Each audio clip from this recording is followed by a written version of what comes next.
Imagine this, it's the year 2011. The Indian car market is dominated by budget-friendly hatchbacks and sedans. People associate Maruti Suzuki with affordable, fuel-efficient, and reliable cars like the Swift, Alto, Wagon R, and Gyre. But suddenly, Maruti Suzuki does something completely unexpected. They launch a luxury sports sedan that looks like a proper European car. Meet the Maruti Suzuki Kizashi, a car that promised to compete with the likes of Honda Accord, Toyota Camry, and even entry-level German luxury sedans. It had everything: sleek design, a powerful 2.4L petrol engine producing 178 bhp, a sporty 6-speed manual transmission, and premium interiors. It was supposed to be the game changer for Maruti Suzuki, proving that they could make premium cars, not just budget hatchbacks. But instead of becoming a runaway success, the Kizashi flopped spectacularly. Just 3 years later, in 2014, Maruti Suzuki had to pull the plug on the car. So, what exactly went wrong? Was it the high price tag that scared customers away? Did Maruti Suzuki's brand image fail to convince luxury car buyers, or was it the lack of a diesel engine option that sealed its fate? Maybe, just maybe, India wasn't ready for a Maruti Suzuki luxury car at that time. Maruti Suzuki had always dominated the Indian market with budget-friendly and mass-market cars. The brand was synonymous with reliability, affordability, and low maintenance costs. However, Kizashi was a completely different story. Unlike the affordable Alto or Swift, this was a premium sedan with a price tag of over 16 Indian rupees lakh, directly competing with established sedans like the Honda Accord and Toyota Camry.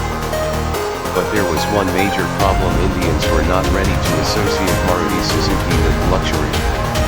When buyers looked at premium options, they naturally leaned toward brands like Honda, Toyota, Volkswagen, and even BMW or Audi. Maruti Suzuki, despite its reliability, was always seen as a common man's brand, and that image did not sit well with the luxury segment. Kizashi's price was another major drawback. Unlike the Honda Accord and Toyota Camry, which were assembled locally, Kizashi was a completely built unit CBU import, making it significantly more expensive due to high import duties. This made it one of the costliest cars in its segment, and buyers were not willing to pay a premium for a Maruti Suzuki badge. Moreover, at a time when diesel cars were highly popular in India due to their fuel efficiency and lower running costs, Kizashi was launched only in a petrol variant. With rising fuel prices, this became a deal breaker for many potential buyers who preferred diesel options available in competing sedans. Another reason behind Kizashi's failure was the lack of aggressive marketing. Maruti Suzuki, despite being a giant in the Indian market, did not promote the Kizashi as aggressively as it should have. Many potential buyers were not even aware of the car's existence, and those who knew about it hesitated due to the brand's lack of experience in the luxury car segment. In contrast, competitors like Honda and Toyota had built a strong reputation in the premium sedan category, making it difficult for Kizashi to gain traction. Performance-wise, the Kizashi was impressive.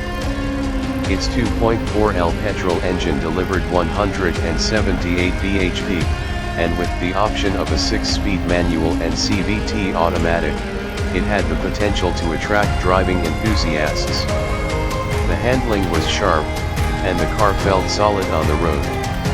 The interiors were luxurious, featuring premium leather seats, a touchscreen infotainment system, and high-quality materials. However, even with all these features, buyers were skeptical about spending such a large amount on a Maruti Suzuki when they could get a more established luxury brand for a similar price. Had Maruti Suzuki assembled the Kizashi locally instead of importing it, the costs could have been significantly lower, making it a more attractive option for buyers. A diesel engine option could have also helped increase sales, as Indian buyers at that time were more inclined toward diesel vehicles. Additionally, if Maruti Suzuki had focused more on changing its brand perception and marketed Kizashi as a luxury performance sedan aggressively, the car might have had a better chance at success. If Maruti Suzuki were to relaunch the Kizashi today, would it be successful? The Indian market has evolved significantly over the past decade. With a growing preference for SUVs, sedans have seen a decline in popularity. However, if Maruti Suzuki brings back the Kizashi with a hybrid or electric powertrain, competitive pricing, and localized production to keep costs down, it could have a chance. The company has also improved its brand image over the years, with models like the Grand Vitara and Invicto catering to a more premium audience. Despite its failure, the Kizashi remains a car that enthusiasts still remember. It was one of the most ambitious projects by Maruti Suzuki, and while it didn't succeed, it showed that the brand was willing to experiment beyond its traditional comfort zone. The question remains, if Maruti Suzuki gave the Kizashi another shot in 2025, would you consider buying it? Let us know in the comments below.